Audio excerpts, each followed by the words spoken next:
Good evening, ladies and gentlemen. Uh, it gives me an immense pleasure to commence this precious occasion by heartily welcoming everybody on behalf of the Agricultural and Plantation Engineering Sectional Committee of the IESL. Actually, the ultimate objective of this online webinar is to make the members of the IESL as well as the public aware about the novel trends in the field of agriculture and plantation. Moreover, organizing this kind of online webinar will be highly beneficial for the purpose of knowledge sharing with the IESL members. Thus, I cordially invite Engineer H.G. Hemachandra, the Chairman of the Agricultural and Plantation Engineering Sectional Committee, to continue the session by introducing and welcoming our guest speaker, who is committed here in this session to share the knowledge and his vast experience with our colleagues. Thank you. It is over to Engineer Hemachandra. Yeah, thank you very much, Engineer Tamira. Good evening, ladies and gentlemen. On behalf of Agriculture and Plantation Engineering Sectional Committee of ISL, it's a great pleasure for me to introduce Engineer Professor Pradeep Abegunawardana, our speaker today. He is currently working as a Director, Technology Division at ICTA. He was a former head of Department, Computer System Engineering SLIT. His PhD was in robotic engineering, actually very much relevant to today's topic. He obtained from Kyoto University, Japan. I'm also happy to introduce him as he's my batchmate. I also appreciate him as he agreed to devote his time for ISL members. He is going to talk about robotics and IoT application in Sri Lankan agriculture. So let me explain a little bit about today's agenda. First, we will have his presentation. Then following his presentation, we can go for question and answer. You can ask questions, then we can have constructive discussion. So then finally, vote of thanks by our Secretary, Engineer Tamira Vijayasuriya. I will invite Professor Pradeep Abegunawardana to start the presentation. Thank you. Thank you very much, Hemachandra, Engineer Hemachandra, and ISL. So it's a pleasure and honor to me to have this webinar today. And so basically, what I am not today, I am not going to teach you robotics. Since IoT, I believe that most of you have this IoT or robotic background, at least basic knowledge. What my main primary focus is to encourage you to involve more and more agricultural activities, or maybe use technology for the farming and other things, or else take some new solutions. So new technologies for the agricultures using the robotics and IoT. Those are my primary focus today. And so moving on. So yeah. So why we need these technologies? First, you know that in Sri Lankan agricultural sector, 33.7% of workforce are employed in agriculture. So more than part of the Sri Lankan workforce, and also 41% aid. This is statistic taken from the reports that is the sources mentioned below. Land area is devoted to agriculture, and 8% of GDP from the agriculture. But from this value, country like Sri Lanka, we should not happy about this value. We could contribute more and more for the GDP if we can use correct technologies and correct farming methods using the technologies. So these are the kind of information, you know, that rice is main crops, but tea, coconut, rubber, we should not limit to that. And we have vegetable, fruits, and even large scale, we know that mango and those foods are there. So exports, we have coffee, cocoa, spices, basically cinnamon, vanilla, cashew, those things. But what are the emerging technologies? You can see greenhouses, hydroponics, aquaponics, and within the greenhouse we have vertical farmings, and organic farming are the emerging technologies, emerging areas actually. So just to this presentation, I will structure it into two. First part is we will look at what are the robotics and how we can use robotics, and couple of pilot projects that done with the involvement of myself as well.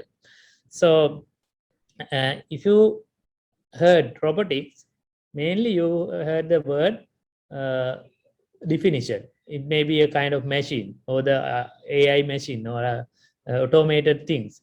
But even though there are a couple of definition, we can say robot is a mechanical artificial agent that is usually an electromechanical system where we have electronic, mechanical. If you see this diagram, you can see around the robotic we have maths, that's the basic fundamental, and the science, technology, engineering. So if you talk to engineering, maybe electrical, mechanical, civil, or else some other engineering concept would be there. So maths, we know that developing the algorithm, we need maths like differentiation, algebra, those things. And technology, basically information technology and some other technologies are there. And science, you know, natural science, when you imitate animals. So we need natural science or DNA kind of things we embed into robotics. Those are the basic background of robotics. Moving on. So agricultural robotics. So we know that right now we have basic understanding what is the robotic. It's a machine. We combine of electrical, mechanical, computer, and electrical basically. And what is agricultural robotics is when we use robots in agriculture, we use agricultural robotics.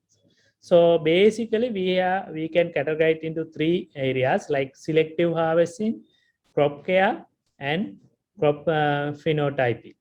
So you can see one of the mobile robot that developed here.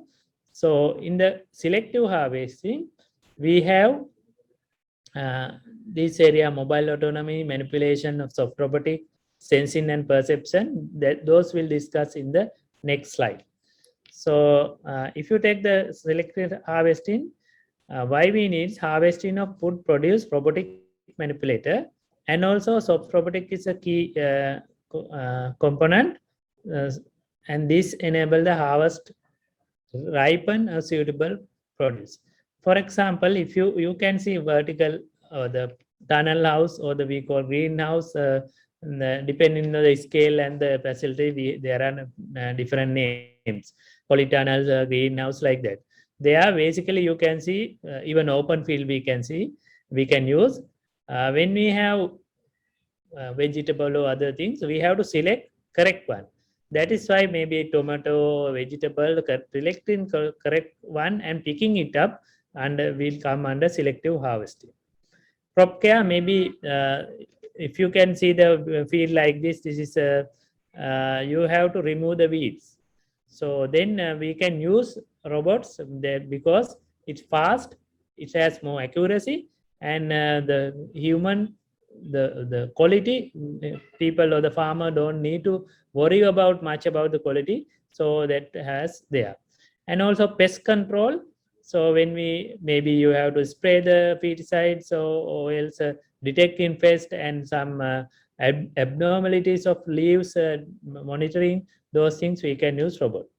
And also applying fertilizer and watering, just I mentioned pesticides. Again, fertilizer can be applied through robot and also watering.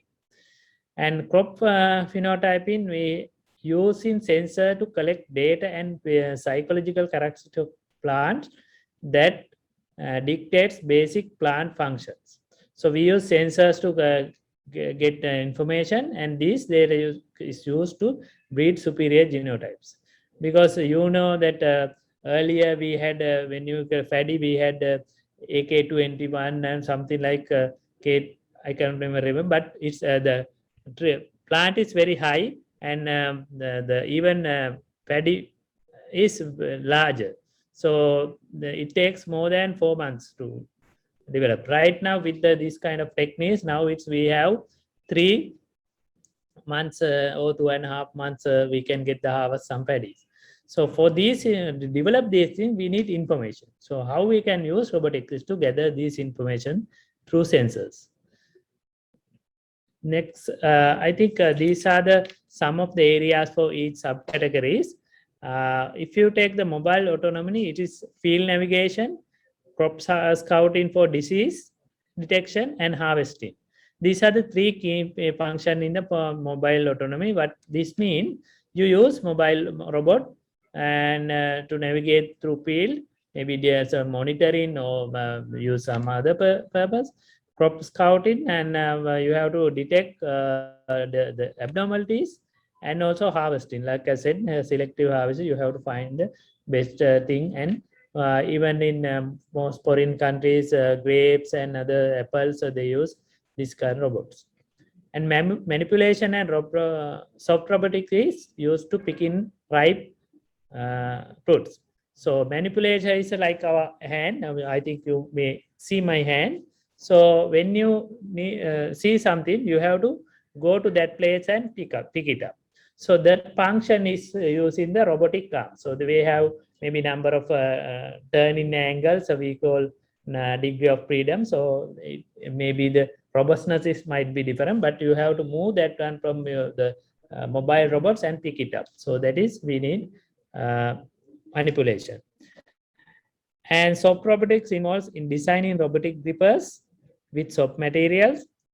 Robot arms are used to navigate the soft robotic gripper to right. Why soft robotics? If you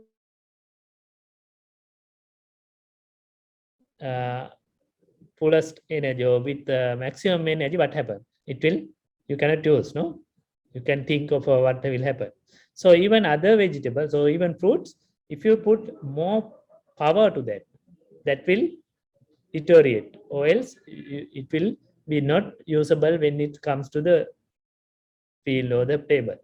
So what we need is to, like you apply your hand force of your hand to certain soft material like rubber ball or balloon, robot should carefully apply their forces in the gripper. Gripper is basically the things that we hold. For example, if I hold like this angle plays the gripper role.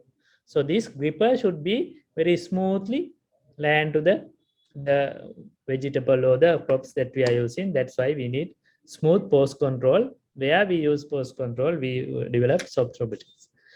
And this will take a few little bit time, because this is the baby, I mean, core of this presentation. Others I will demonstrate quickly. And in the sensing, you use cameras, environmental sensors. Either it could be temperature, humidity, or else color, whatever you said, you can use. Even soil sensors you can use. Perception to recognize the ripe fruits, disease, weeds, pests, soil properties, and crop growth. This is why we need sensors to get the environment information. Where we have fruits, we have leaves, we have to separate those things. We need to see whether any disparities or any abnormalities there. So those things, and provide an advantage of mobilizing the sensing capability across the field. So, and that will get the advantage, since robot can move one place to other. And fleet management, coordinating multiple robots in a farm environment, coordinating a heterogeneous robot for collective objective. This is what we need. So in a large farm, this could not be applied in Sri Lanka, but in a large farm. So when harvesting robot cannot take those to the store, the place where you store, or else if you take that one, it will not efficient, because the traveling time that harvesting robot can pick more fruits or the crops. So therefore, they need to coordinate with the harvesting robot and others for the bringing other things. And also, when it have the robotic fleet, so it's autonomous. It is run with the minimum involvement of human. So we can save the labor also.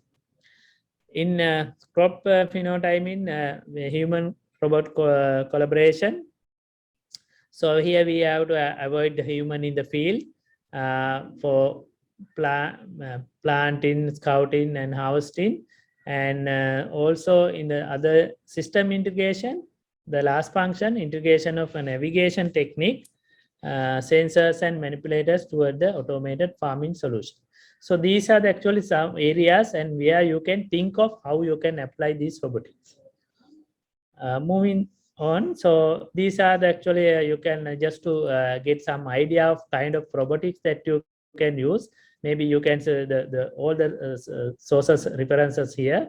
So I put these things from the internet, and maybe big robots like this. So maybe you can use prepare the land, or else this is a drone that is using for watering and also pesticides and weedicides. And this is the planting robot that is kind of manipulator, third one. So below it's also the harvesting robot. You can see softer robot is there to pick up the tomato. And this is again monitoring and watering robot.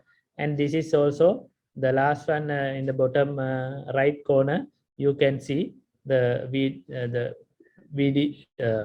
robot that used for remove the weeds or as prepare the floor. So if anyone have seen these things, did you think these are from foreign countries? Have anyone seen? Hopefully some. All these images are Sri Lankan. Okay, so the one thing I could not find the parties involved. Some of you may in the webinar also. Drone testing for fertilizer in Panwila Ratgama Goal. That is done here. And also this one, the right corner, drone testing for fertilizer, one of the Sri Lankan company, DIG Enterprise. So I got there from their website, just to improve your curiosity that we are having this kind of, we are using right now this kind of technologies in Sri Lanka also. Maybe in the testing space, but it's very glad to see that our people are using in this scale. And also middle, it's a CIC, the big corporate in Sri Lanka. They started smart farming with the drone. They get the images and they convert it into this map and get for the smart farming. So all these are in Sri Lankan companies which are use drones. Drone is also another kind of robot. That's why I use these things. Drone is not a helicopter; it's a robot, automatic control, and you can see these 4 pillars, the four motors, and using those things they will control. And so situation on other about Sri Lanka, what do you think? It's good. And have you seen many robots are maybe fluffing and preparing the mud in the field and plantation? We put use the plug in the tea or those things. Have you seen it?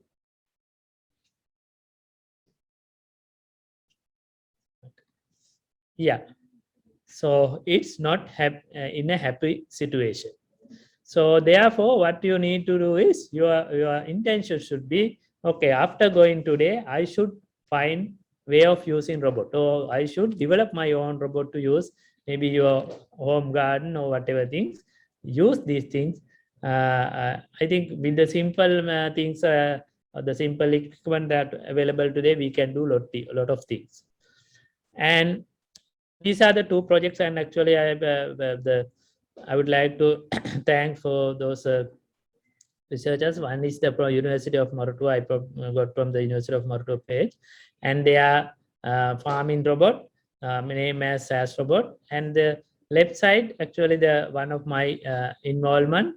So we are planning to, we are actually developing second prototype already developed, project to monitor and control the greenhouses or plant houses. So when it comes to companies, I think I could find in the internet company called SL Robotics. They are into the business of robots in Sri Lanka. hopefully they are planned, under their plan, they have also the plantation or the agriculture as well. So this is actually just a few seconds. The first prototype that could be developed using our mobile control using a mobile phone. Sorry, I think they have a.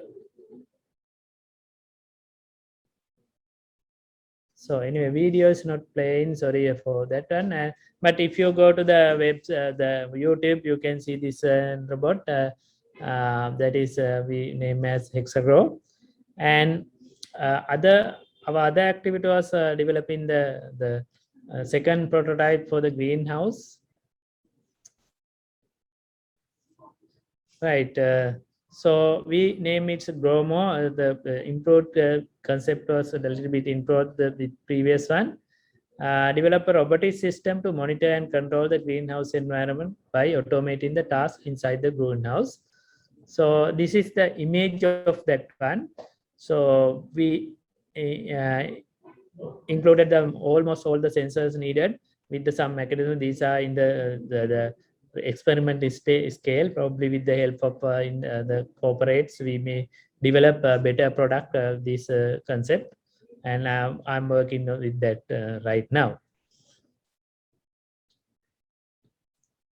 So the important features of here is one is self-navigation and the monitoring and control environmental parameters, and also this is detection with the camera system. So to get the basically where we get the only the images, detection part will be done in the cloud once the images are received to the cloud. So let's see whether this is playing. So this is one of the experiment we did. The robot is capable of Can you hear the sound there? Yeah, Professor Abhay Gunawardhan, yeah, Pradeep, yeah, we can hear the sound, yeah. Right, okay. a full view of the whole greenhouse area and navigating autonomously through the entire greenhouse environment by itself. A LiDAR sensor is used to generate the map of the greenhouse. This shows the generated map of the greenhouse. The obstacles are identified and a matrix is created accordingly.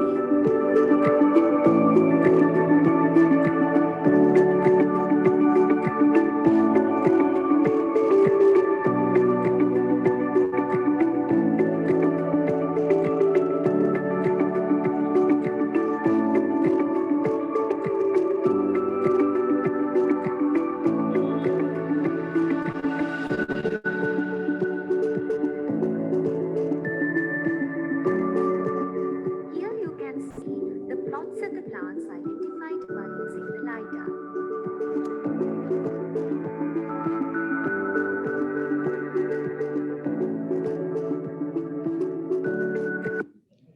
So the why we use a map, so we cannot expect the regular arrangement in everywhere. So but it does it. They create their map according to the free spaces. We encourage guided the robot to the relevant or the required place. The robot Then these are some of the parameters that we are getting or the monitoring: temperature, humidity. Yes, soil moisture. It's only for the kind of that vertical farming we cannot use for soil moisture, but for the when we have the plants on the floor, we can use light intensity and pH. Yeah, Professor Pradeep, your voice is faint. If you can very close to your mic, kindly. So is it okay right now? Now it is okay. Yeah, thank you. Oh, sorry, yeah. So what I told at the previous slide is these are the parameters that we are going to measure using this robot within the plant house or the greenhouse. And so with the interest of time, I will not play all the videos, but I just A soil sample is collected from the plant using a soil collector. Image Images of the plants in the soil and soil collector are captured by the camera mounted on the robot. Images undergo real-time image processing and machine learning techniques to detect the correct position of the soil and the soil collector. So it's for detecting soil and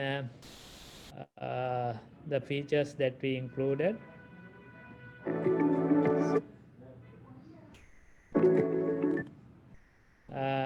Going forward, and other thing is disease detection.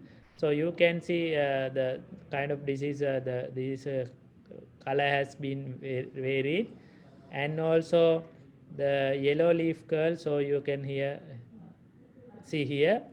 So and also we all know this, we call Sudupus roge, or powdery mildew. So these kind of things, what we are doing is we take the while monitoring, we take the images and pass to the this can be scheduled randomly. So if you have a random checkup with the robot will send them images through algorithms. We can say it's we can early identify before spreading those things. And so this is actually about the algorithm. So in the right now I'm not going to explain, but what we use is AI algorithms like fuzzy logic, and so combination of algorithm we could detect actually with more accuracy. Some of the accuracy was almost more than 90. So this is another video. The sensor balance at specific time periods and detailed reports of the results can be generated and read with the user-friendly web interface.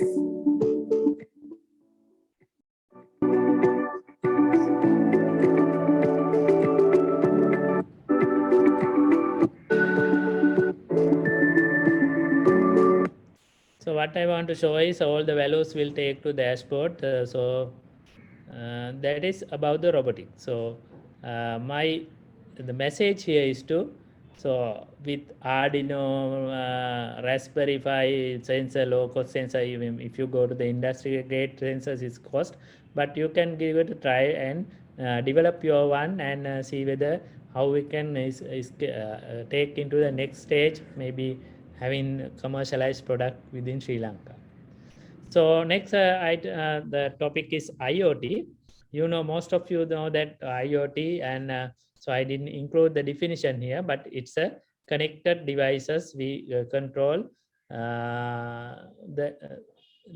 connected devices will be there to control the some things that we need. In agriculture, IoT could be used in sensing and perception in agriculture. Maybe it's a sensing the conditions, color, anything, or the environment conditions. And also it could be used to automate certain processes. For example, if you have the cooling system, you can use IoT to automate the cooling system. If it is a watering system, you can schedule the watering system and automate using IoT.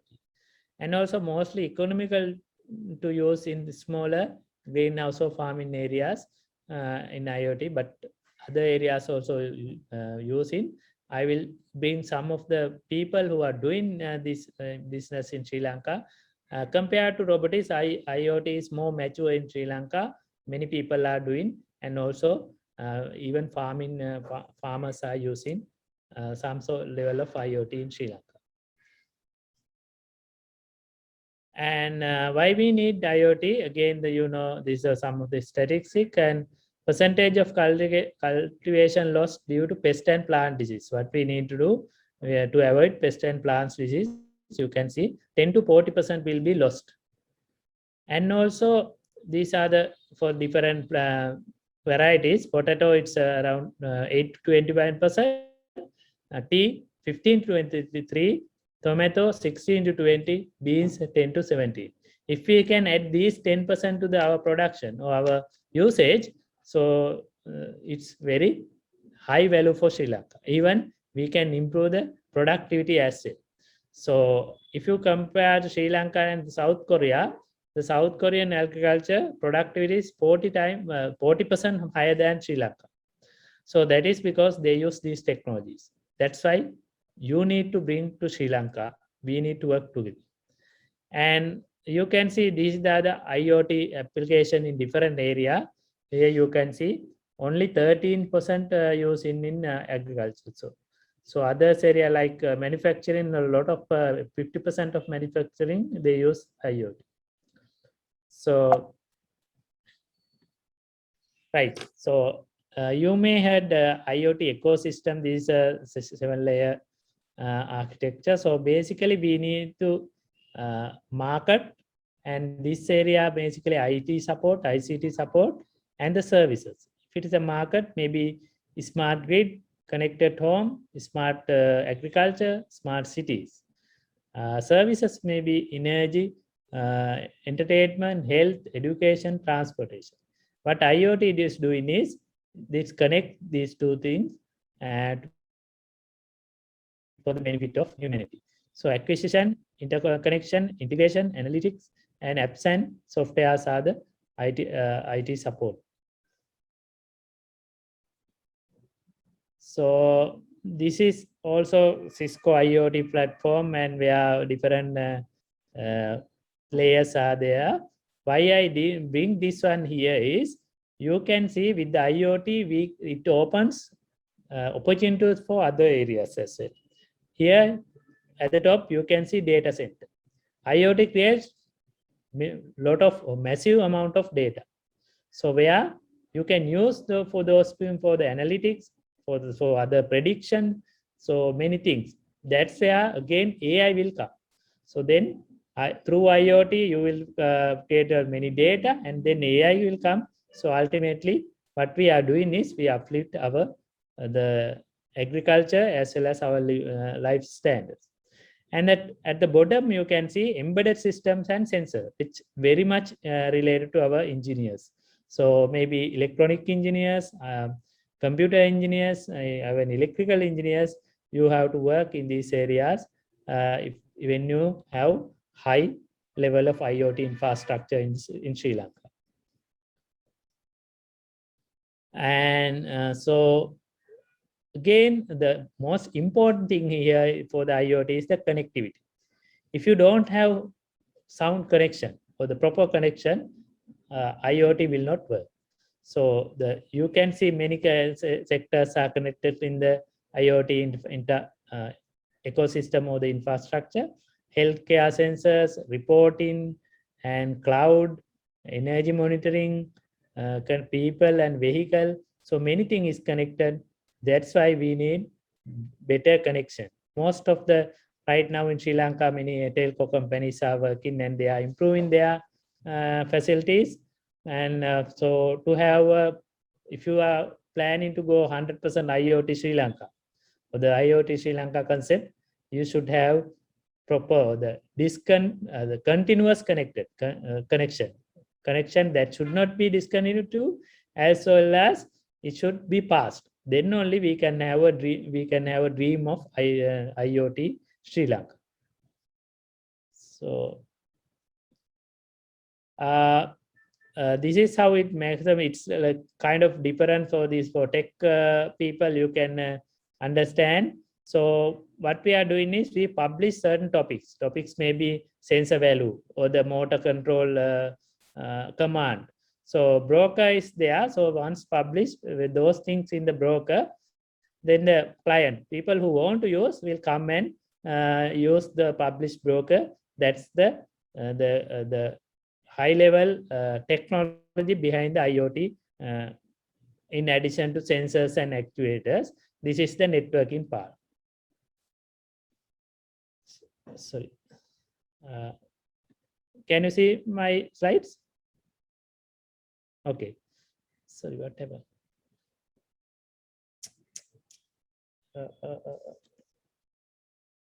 So let me.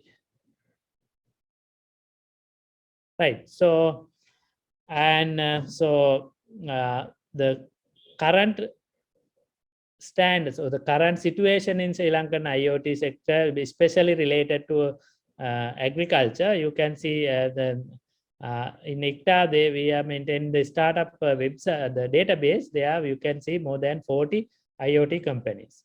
But within those IoT companies also, we can see some of the people who are really working for the agriculture. So I am not biased in any of these companies, just to take some of the or giving extra credit for any of these companies, but take these are the examples that I got to know. Take your attention. These people are working. You also can do. Agritmic is a IoT-based company. That is use smart weighing for plantation. Basically, tea plugin, so they use certain mechanism to weigh and get the data to central location in Colombo. Through that, they have improved that sector. And SenseAgro also a company. They are where they have used sensors, scouting, drones, and smart irrigation, and mainly operating in many part of Sri Lanka. And also Celiano, again I found from the website, they are using precision farming, livestock monitoring, and also smart greenhouses. And these are some of other companies I could find through internet, but they are services I could not find, but they are very much into the developing IoT. When it users, we can see very large corporate sectors using. I think I miss CIC here, but Haley's Plantation, they have used IoT to monitor the rubber tree. So they use some of the RFID tags in the tree. So to continuously they take the information of a tree. Also LPTA plantation, they are having the blueberry and raspberry plantation. They are using the IoT. David Perrin, they are having plant houses. They are using IoT. CIC, they are smart farming concept. They are using. These are the big companies. There will be many companies I missed, but I took these things for you just to open your eye. So either for your farming, use these things, or else develop these things. Whatever you do, it's a service for the country. And it's very simple. And so this is actually the hierarchy, and we have sensors and other things here, actuators and sensors is a physical layer. And then we have a controller here, Arduino, the Raspberry Pi. Or then we have the IoT node. We have Wi-Fi module. We call Node MCU. That is we publish using the MQTT technologies. And then gateway. Through gateway we connect to cloud, and other way we connect to IoT agent. So this is what we did in our plant house. We use sensors. This is the developed sensor here. Humidity, lighting, and temperatures is within this box. And we through Wi-Fi module we connect to service provider, and then we store those in cloud with the Mosquito and Node-RED, and then go to again through ISP. We send the command to the operator device, maybe motor or the motor control.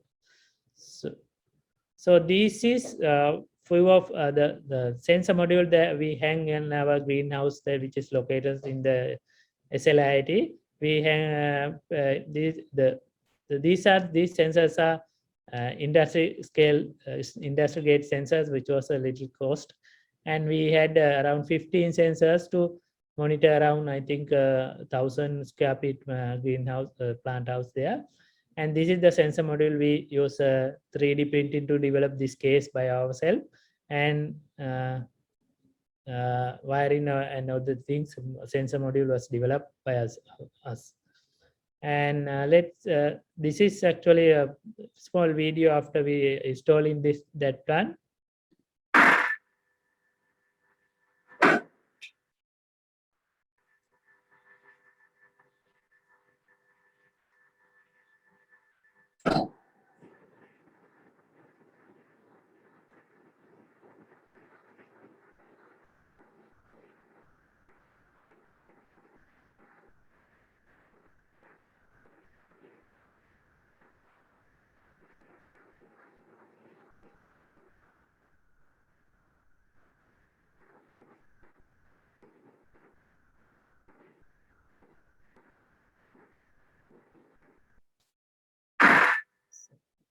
Right.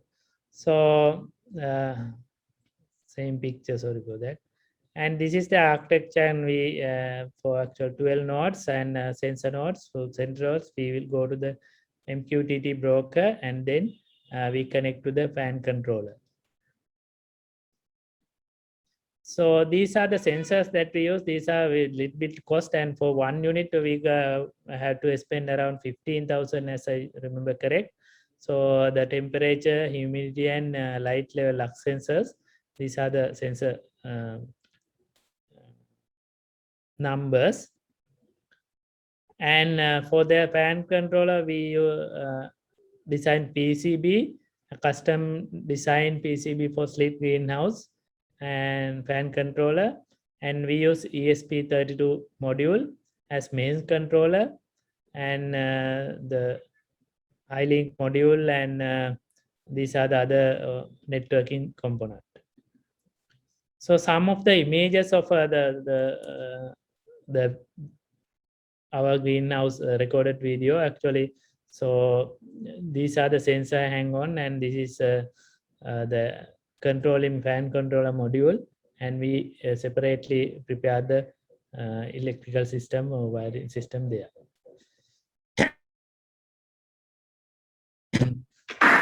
Sorry, same demo. And so just before finishing, I would take your attention. What are the problems with IoT today? IoT produce massive amount of data, but right now, I think use of this data is very poor. It might be not having the proper platform to connect this data, and also we might not have enough application as well. And also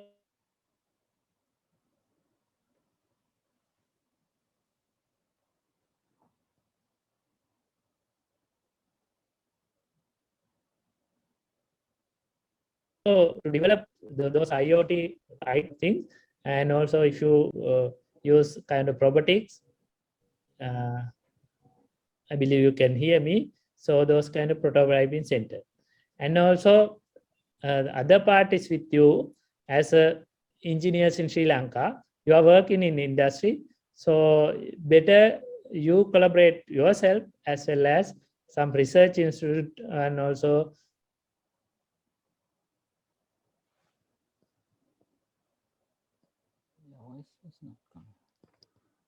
the collaboration is very important to enhance or the improve our product design or product development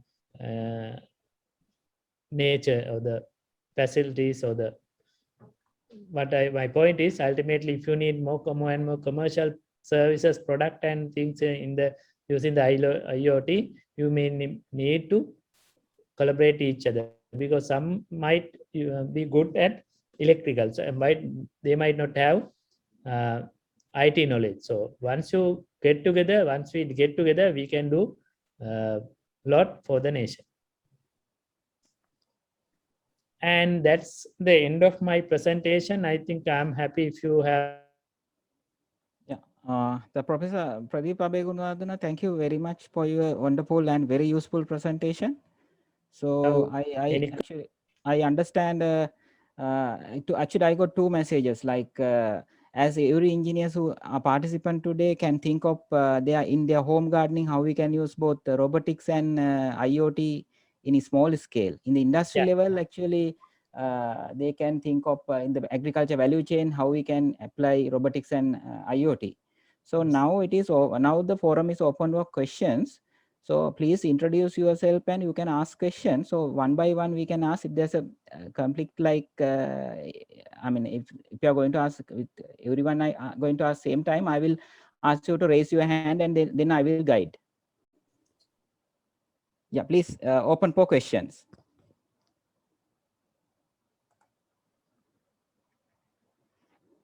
Yeah, the presentation, of course, yeah, we will share with you.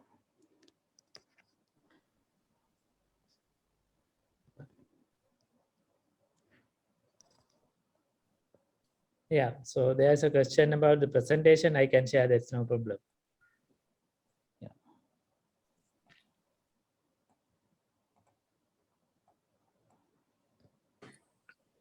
Hello, Professor. Can you hear me? Yes, Yes, yes, Yeah, I'm Chanaka from University of Kelaniya. right.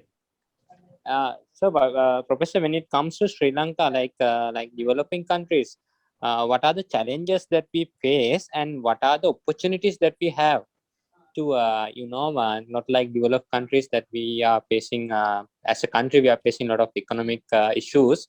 So my question is, in your opinion, what are the opportunities and the challenges that we have when it comes to IoT related agricultural applications and these things? Thank you. Actually, so when it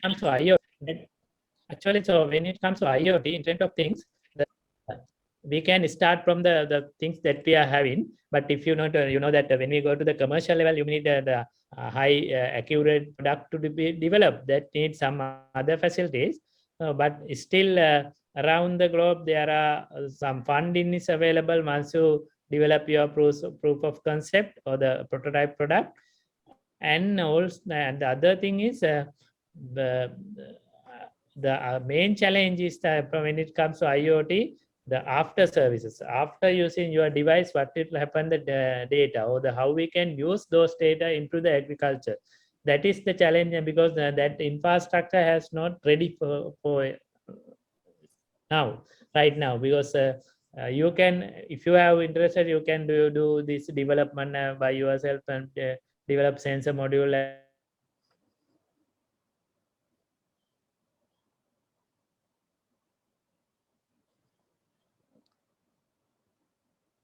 Yeah, Professor Abhay And your voice is actuator, going even up. you can configure your networking, that's okay. But how? Yeah, that is the main challenge in it come IoT. When it comes robotics, actually, it's I also think it's a very basic fundamental state. But recently, there are a couple of the companies who are coming forward and doing maybe the basically to have a better robotic industry in Sri Lanka. The education is very important.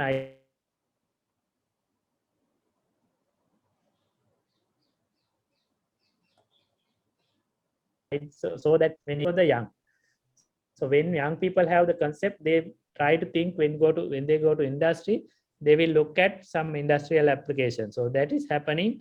Probably if you all can get together and maybe a kind of industrial project can develop and demonstrate to others, this is how we can, people probably people will come. So the not having the enough infrastructure is the problem.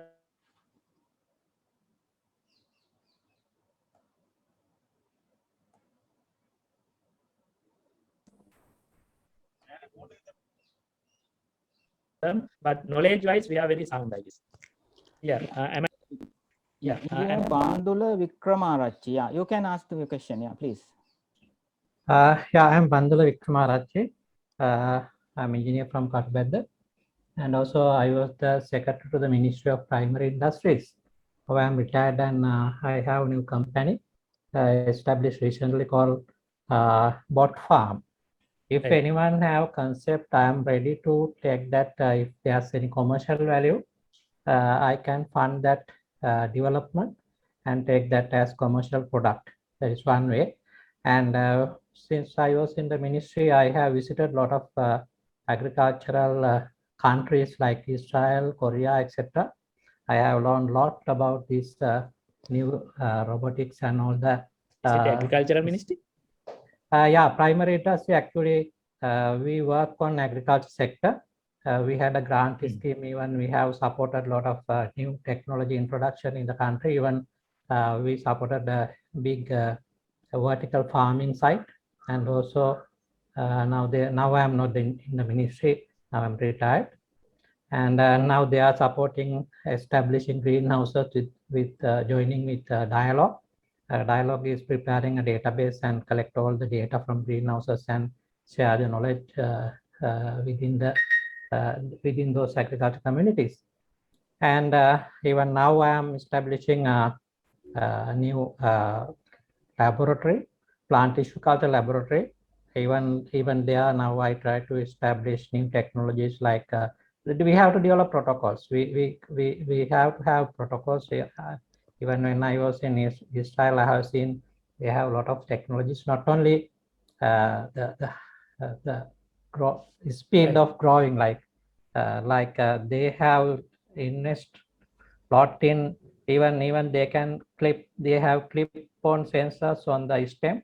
They monitor the water goes to the stem, and also they have clip-on sensors on the leaves, and they monitor the nutrient levels that they get. If there's any deficiencies in nutrient levels, that message goes to the mixing center, and then all the nutrients are mixed according to the requirement of the crop. Mainly hydroponic and those areas also Yeah. very much applied. This. Even CO2 levels of the greenhouses to be monitored and improved to the max for the maximum growth. And also time of lighting, not only the intensity. We have to think about the time of lighting. Like sometimes Thank it you. goes Your up idea, to, I think those. Yeah. Yeah, it goes up to 18 hours in some greenhouses. Okay. I want to pass that message. If anyone has smart agriculture concept that can be commercialized, I am ready to take that over in my company if there's a commercial value. And I think, also, can share your information with ISL subcommittee, so they will pass the message. Yeah, I think Engineer Bandula, this is Hemachandra, sectional committee chairman. Thank you very much. Actually, we were discussing about this even today. I got telephone call from one of the businessmen. He want to develop tea plucking machine. So then now we are going to collaborate Any other questions? industry and our engineers. So we are very soon we will circulate kind of message to engineers, those who have abilities and contribute for this kind of design concepts, the innovations. They can, we will bridge our engineers and the industry that we are planning. This is very much appreciated. If you have any specific idea, please let us know. We will share among our community so that people will come out with ideas. Thank you very much. Actually, I really appreciate you are continuously supporting us, even the curriculum when we are developing for rural development, agriculture and rural development. Thank you. There's another question, another participant, Engineer Kissiri Kottaga, it's your time. Yeah. Actually, I want to get it know that what is the effect of the banning of this chemical fertilizer in these modern agriculture applications? Can you can we proceed without the chemical fertilizer? Thank you.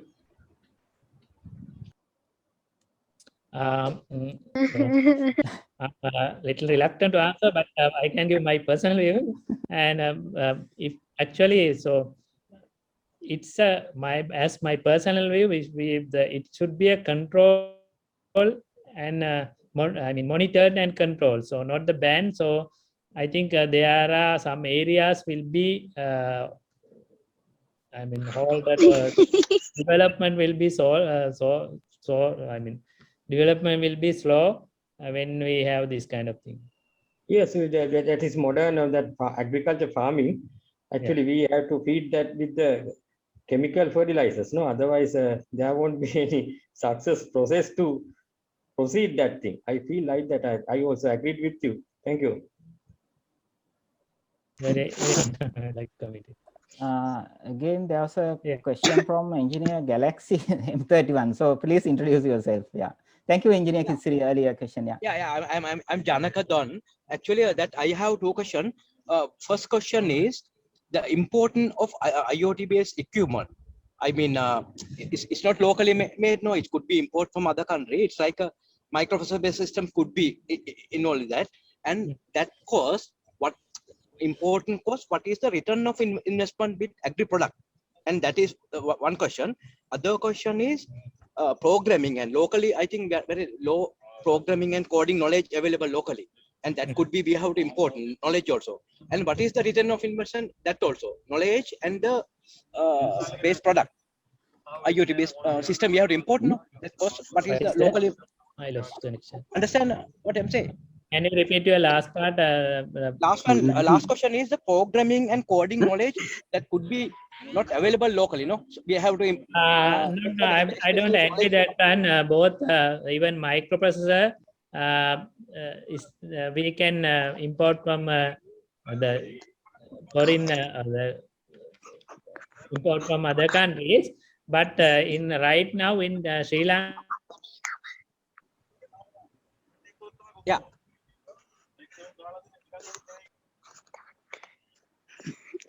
Lanka, there are some IoT, the microprocessor law. But if you are think of our electronic engineer, do it within ourselves. And you know that if you are from the Morato University, they have the IoT company called Magic Bit. They are developing the IoT kit for the education purpose.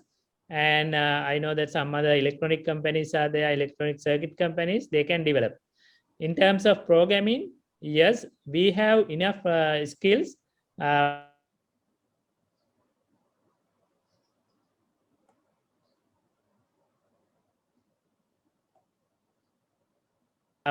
shortage in IT industry, even though 1,000 in next to a few years, next to 3 to 4 years, we are producing around 25,000. That gap is there, but still we have enough skillful people in Sri Lanka more than enough. Can you unmute someone? I think you unmute your noise. Voice is coming very, yeah. Please unmute yourself, please. Those who are not talking, yeah. Right. So I think you got. Yeah, that yeah. Thank you very much. That I mean, what is the system we have to import now? At least microprocessor we have to import. My ideas are all for the So IoT what is the design. retain? Is that cost we can invest? I mean, microprocessor system is very expensive from outside. Not much cost.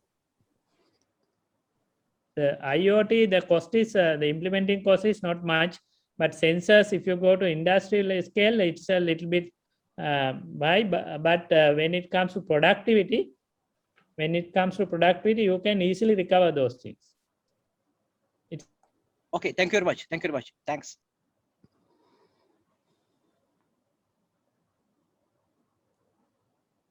It's guaranteed, and some of it we have. Yeah. Engineer Ayesh Marika. Yeah. Yes, sir. So one quick question regarding the automation and IoT being used in cinnamon and tea industry, especially because tea, as we know, tea is the main #1 foreign income generator in terms of crops for Sri Lanka, and cinnamon is the number second is cinnamon.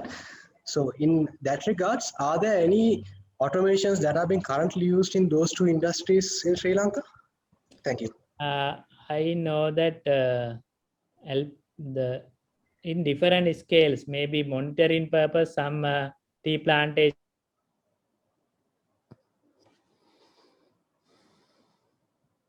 They are used. As I said, I personally had discussion with the I think the engineering manager at Alpetia Plantation. They are using these technologies, mainly tea and tea, and what is the other sector you mentioned? Cinnamon. Right. Cinnamon, for the quality checking, they are using the certain IT technologies. There are sensors, and these technologies is using with the AI. And IoT plus AI technologies, I know that some companies are using, like one I can mention, like to check the quality of the cinnamon. So they use some sensor and get the data through mobile phone and sort somewhere in the PC. That system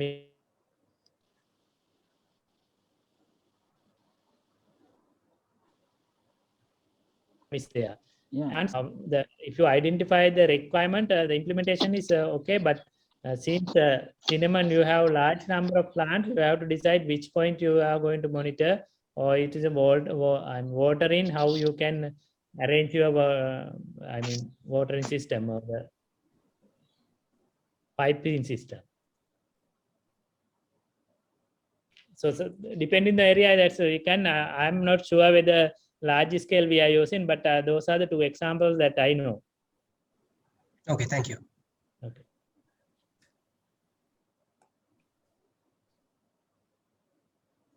The Professor Abegunawardana, through ICTA, I have a question through ICTA. What kind of program are you going to launch coming year? Actually, so I was okay. Thank you very much for that question. Actually, the through ICTA initiative, we have under the technology diffusion, what we need.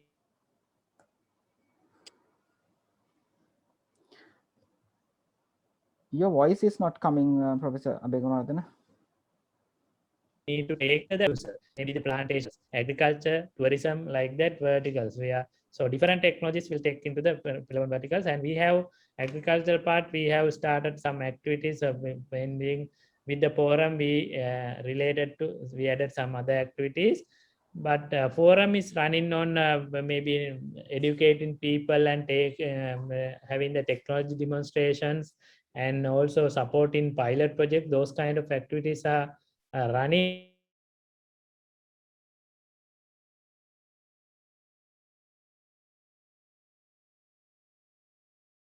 right now. And those kind of things will be in future, but slowly we are moving.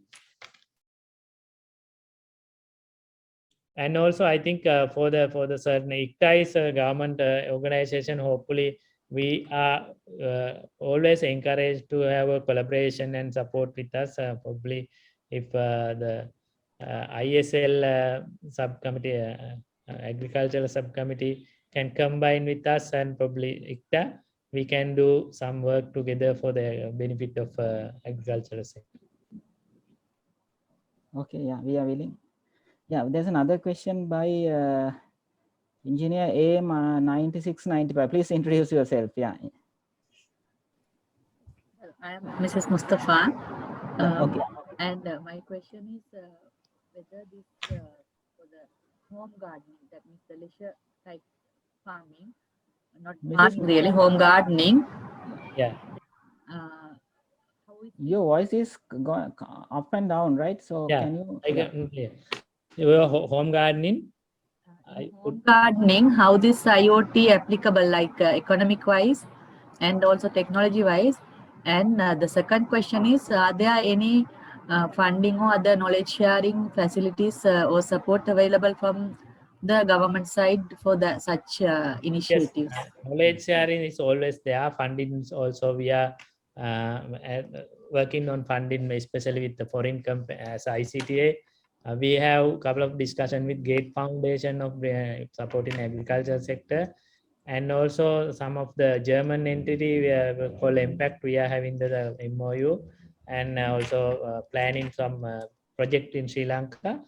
When it comes to home gardening, so it's depend on your area, but see, if you have maybe what you need to is to healthy plants. You need to, first thing is you need to continuously monitor, and also watering, so proper watering, and also maybe lighting also. So for example, in home garden, we can see indoor unit as well as outdoor unit. So you know that the company called AI Grow, it's a part of what is the big company, Vega company. So they are having a small unit for the indoor planting. So they use that monitoring and fertilizer things, and put in the fertilizer, put in watering for IoT. So what IoT is, you put sensors and schedule that to use in your program. And when the sensor will detect the maybe time or the water level of soil, or then automatically activate your pumping system. That's one example. They will provide you the water, I mean, in an equal manner. So when you put our own, some plant we put a lot of water, some plant we don't put enough water, then that inequality will result your harvest even in one or two plants. When you have a proper amount of water in a proper manner, the regulated the required intervals, it will definitely increase your amount of harvest you get. If you having say 5 tomatoes right now, you can without any control, if you have put a small sensor and put something, the implement is small IoT system for you, probably same harvest can get within using 3 plants. So that improvement is there. So if you are interested, but don't I don't know, if you don't have enough space, don't think much of the economical benefit, because you will not lost, but your gain will not be high when you have a few number of plants, or the area is a little low. Okay. Yeah, Professor Abegunardhan, actually her second question is very important questions, whether there's any initiatives or support from government. So there, I feel because if like an institution like ICTA, if you can come forward and introduce some technology, this some IoT thing, so the people like us, we are very much like technology, right? We will move for home gardening then, that kind of blending. We have already connected few of the companies, and we can discuss with them and have a technology, I mean, demonstration session, how you can use small sensors for your home gardening. That we can arrange. I mean. Okay, thank you very much. Yeah. Okay. Thank you.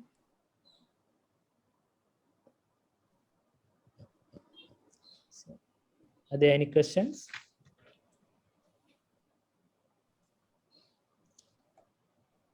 Okay. I think I have not shared my the contacts in the PPT, but if anyone want to contact me, it's a Pradeepa at icta.lk, pradeepa at icta.lk. Or if you can contact ISL committee, you can get my number also if you need. Mr. Hemachandra, Engineer Hemachandra can share if someone interested. Yeah, well, when we are sharing the presentations, we can include your contact details. Right. With that, Okay. right? Okay. I'll update with that one and send it. I think I can see Engineer Vibhushana Vijayaratna. He's the treatment plant, water treatment plant manager at the water board, Kandana. So, do you have any question? Because he's a very good farmer. I can see his presence here. Or any other questions? Yes, Engineer Hemachandra, am I being heard? Yeah, we can hear you. Please go ahead. Yes, it's been a very informative presentation done by our good professor.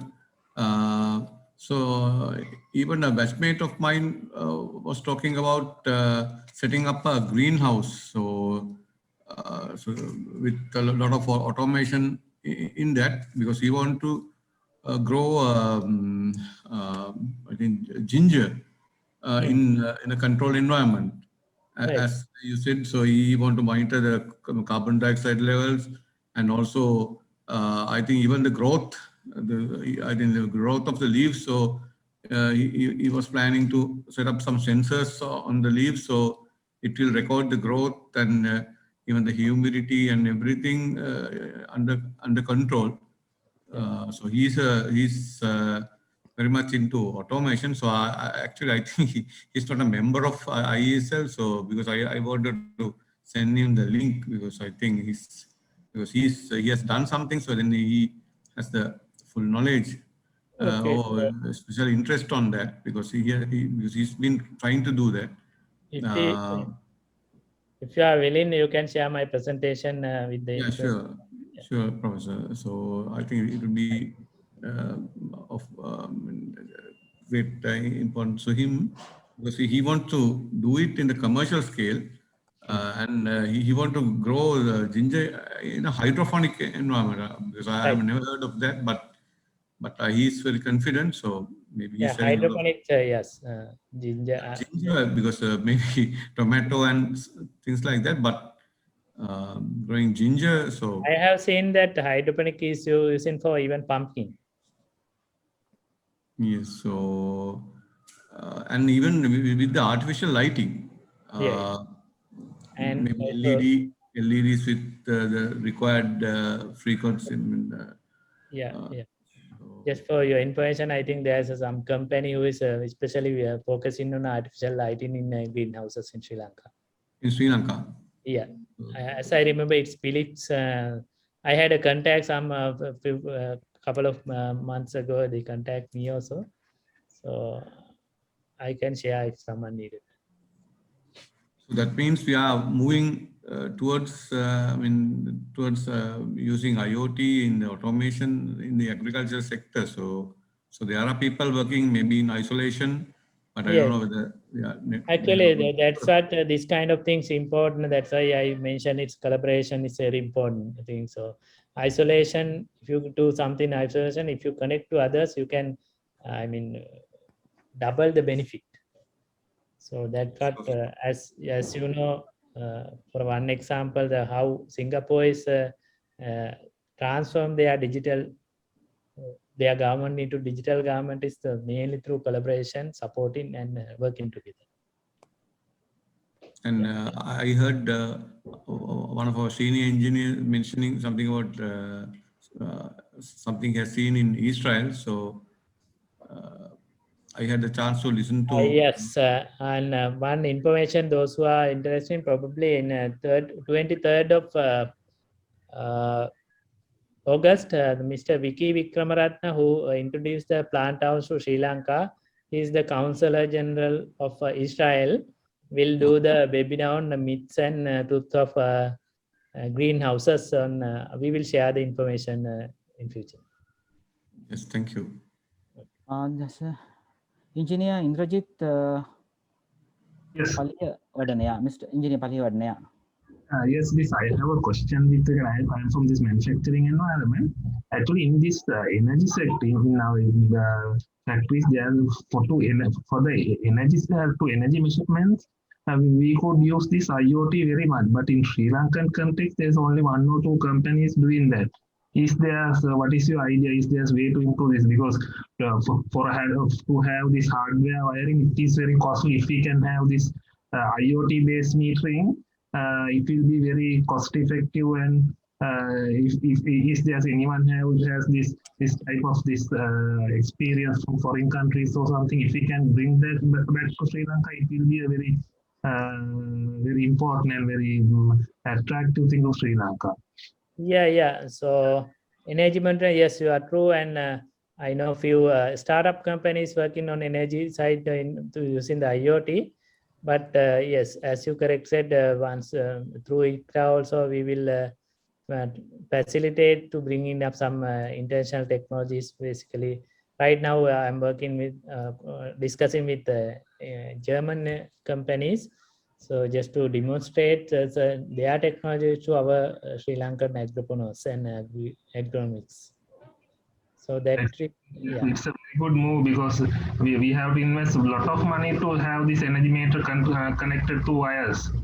Yes, and other thing is already LECO is already has developed that smart meters, and we are discussing with how to deploy as a national project with ICT and some of the partners with LECO and.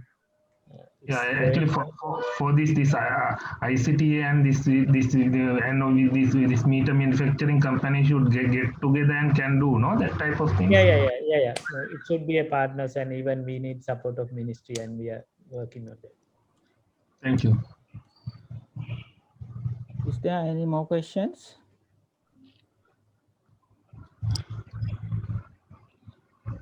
Yeah, if you don't have further questions, I will ask do you have any further questions? So can I go for vote of thanks? Yeah, it seems we don't have further questions. I will invite our sectional committee chairman, Engineer Thamira Vijayasuriya, to do the vote of thanks. Okay, thank you, Engineer Hemachandra. One second, Chamira. So I need to remind 2 persons supporting here. One who developed the greenhouse with me, engineer who is Rajita De Silva, and the other one Prabhuddhi Variapperama, who is doing the research with me, and I should remind those 2 persons. Okay, go ahead. Okay, thank you, Professor. It is a great honor and a privilege to propose the vote of thanks on this memorable occasion. First and foremost, I thank our guest speaker, Professor Pradeep Abegunawardena, for accepting our invitation despite his busy schedule, has found time to grace this occasion. Thank you, Professor, for this lecture. Thank you, sir. Next, I would like to express my heartfelt thanks to the chairman of our sectional committee, Engineer M.J. Hemachandra, for his support in organizing this event and to work hard to ensure that this event becomes a memorable success. Then I would like to thank the staff of the IESL Publicity Division for facilitating this online platform by working behind the screen. At last, I thank all of colleagues for your cooperation in making this event success. Now let's wind up this session. Once again, thank you all for your attention. Thank you. And Thank you. Okay, thank you very much. Thank you. Good night.